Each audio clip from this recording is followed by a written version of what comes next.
Cristiano রোনালদোর সাবেক club Manchester ইউনাইটেডের একাডেমির একজন স্ট্রাইকার, বার্নলি একাডেমিতে খেলা একজন নাম্বার 9 যার মার্কেট ভ্যালু 95,000 ইউরো, এমন একজন স্ট্রাইকার যদি বাংলাদেশ জাতীয় দলের হয়ে খেলে তাহলে কেমন হবে? আর যদি সে নিজেই বাংলাদেশের হয়ে খেলতে চায় তাহলে কি বাংলাদেশ ফুটবলের জন্য এটা হতে পারে এক গেম চেঞ্জিং মুহূর্ত? আজকের ভিডিওতে আমরা কথা বলবো সেই নতুন নামটি নিয়ে, যে নামটা বাংলাদেশ ফুটবল সমর্থকদের মনে নতুন করে একজন পারফেক্ট স্ট্রাইকার হিসেবে উকি দিচ্ছে। সেই নামটা হচ্ছে অ্যাডাম আব্বাস। বাংলাদেশ ফুটবলের সবচেয়ে বড় এবং দীর্ঘদিনের সমস্যা হচ্ছে একজন প্রকৃত স্ট্রাইকারের অভাব। আমরা বছরের পর বছর ধরে মিডফিল্ডে উইঙ্গে নানা পরীক্ষা করছি, কিন্তু গোল করার জায়গায় সেই নির্ভরযোগ্য নাম্বার 9 আজও খুঁজে পাইনি। ঠিক এই সবচেয়ে অভাবের জায়গাতেই একটা নাম আলো হয়ে আসছে, একটা নাম আলোচনায় আসছে, সেটা হচ্ছে Adam Abbas. Football manager database অনুযায়ী তার মার্কেট ভ্যালু 2024 সালে ছিল 95,000 ইউরো, যা 2025 সালে হয়েছিল 65,000 ইউরো। যে অ্যাডাম ইউরোপের এলিট ফুটবল পরিবেশে বেড়ে উঠেছে, সেই অ্যাডামই এখন বাংলাদেশের হয়ে খেলার আগ্রহ দেখাচ্ছে। অ্যাডাম আব্বাস এমন একজন আক্রমণভাগের খেলোয়াড় যে ম্যানচেস্টার ইউথ সেটআপে ট্রেনিং পেয়েছে এবং পরবর্তীতে বার্নলির একাডেমির হয়ে খেলেছে। ইউরোপের এই দুইটি শক্তিশালী একাডেমির পরিবেশে তার ফুটবলের বেড়ে ওঠা। নাম্বার 9 কিংবা রাইট উইং দুই পজিশনেই তিনি খেলতে স্বাচ্ছন্দ্য বোধ করেন। তার সবচেয়ে বড় শক্তি হলো গতি, ফিজিক্যাল পাওয়ার এবং ডিরেক্ট অ্যাটাকিং মেন্টালিটি, যা বাংলাদেশের বর্তমানে আক্রমণ ভাগে খুব প্রয়োজন। ইউরোপিয়ান একাডেমিতে বেড়ে ওঠার কারণে অ্যাডাম আব্বাসের খেলায় দেখা যায় আধুনিক ফুটবলের ছাপ। Of the ball movement, pressing sense, দ্রুত সিদ্ধান্ত নেওয়ার ক্ষমতা এবং স্পেস এক্সপ্লয়েট করার দক্ষতা।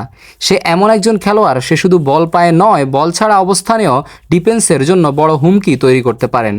এ ধরনের প্রোফাইল বাংলাদেশের বর্তমান স্কোয়াডে খুব কমই দেখা যায়। অ্যাডাম আব্বাসের পরিচয় শুধু ইউরোপের মধ্যে সীমাবদ্ধ নয়, তার শেকড় রয়েছে বাংলাদেশেও। তার মা মিসেস রীতা আহমেদ জন্মসূত্রে বাংলাদেশি। মায়ের দিক থেকেই অ্যাডাম আব্বাস বাংলাদেশের হয়ে খেলার যোগ্যতা অর্জন করে। অন্যদিকে তার বাবার দিক থেকে রয়েছে আফ্রিকান বংশোদ্ধারা, জামাইকান এবং নাইজেরিয়ান রুটস। এ কারণে আন্তর্জাতিক ফুটবল নিয়ম অনুযায়ী অ্যাডাম আব্বাস 4টা দেশের হয়ে খেলার যোগ্যতা রাখে: ইংল্যান্ড, বাংলাদেশ, জামাইকা এবং নাইজেরিয়া। কিন্তু সবচেয়ে গুরুত্বপূর্ণ বিষয় হলো, বিভিন্ন রিপোর্ট ও আলোচনায় উঠে এসেছে সে যে বর্তমানে বাংলাদেশের হয়ে খেলার ব্যাপারে ভীষণ আগ্রহী। তবে দুঃখজনক ব্যাপার হচ্ছে 2024 সালের মাঝামাঝি সময়ে একটি বড় ইনজুরির কারণে অ্যাডাম আব্বাস কিছু সময়ের জন্য মাঠের বাইরে চলে যান এবং সেই কারণেই তিনি বর্তমানে ক্লাববিহীন অবস্থায় রয়েছেন। তবে ইনজুরি মানেই কোনো খেলোয়াড়ের ক্যারিয়ার শেষ নয়, বিশেষ করে যখন বয়স মাত্র তার 18। প্রায় 6 ফিট উচ্চতার আফ্রিকান ফিজিক্সের এই ফুটবলার ধীরে ধীরে নিজের ফিটনেস নিয়ে কাজ করে এখন আবার মাঠে ফিরছেন। খুব শিগগিরই আমরা আবার তাকে প্রতিযোগিতামূলক ফুটবলে দেখতে পাবো। বাংলাদেশ ফুটবলের প্রেক্ষাপটে অ্যাডাম আব্বাস হতে পারে ওয়েস্ট স্ট্রাইকার সমস্যার একটা বাস্তব সমাধান। আবার প্রয়োজনে সে রাইট উইঙ্গেও বিশাল পরিবর্তন আনতে পারে। তার মতো একজন ইউরোপীয় ট্রেন্ড ফরওয়ার্ড যদি অনূর্ধ্ব 19 বা অনূর্ধ্ব 23 দলে যুক্ত হয়, তাহলে সেটা শুধু একটা খেলোয়াড় সংযোগ নয়, বরং পুরো আক্রমণ ভাগের মানসিকতায় পরিবর্তন আনতে পারে। এখন প্রশ্ন একটাই, বাংলাদেশ ফুটবল ফেডারেশন কি এই সুযোগটা কাজে লাগাবে?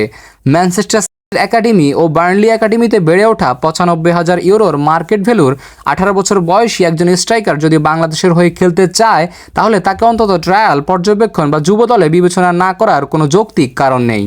আবার বলছি, অ্যাডাম আব্বাস হয়তো এখনও কোনো আন্তর্জাতিক বড় নাম নয়, কিন্তু সঠিক সময়ে সঠিক সিদ্ধান্ত নিলে এই নামটাই ভবিষ্যতে বাংলাদেশের আক্রমণ ভাগের বড় ভরসা হয়ে উঠতে পারে।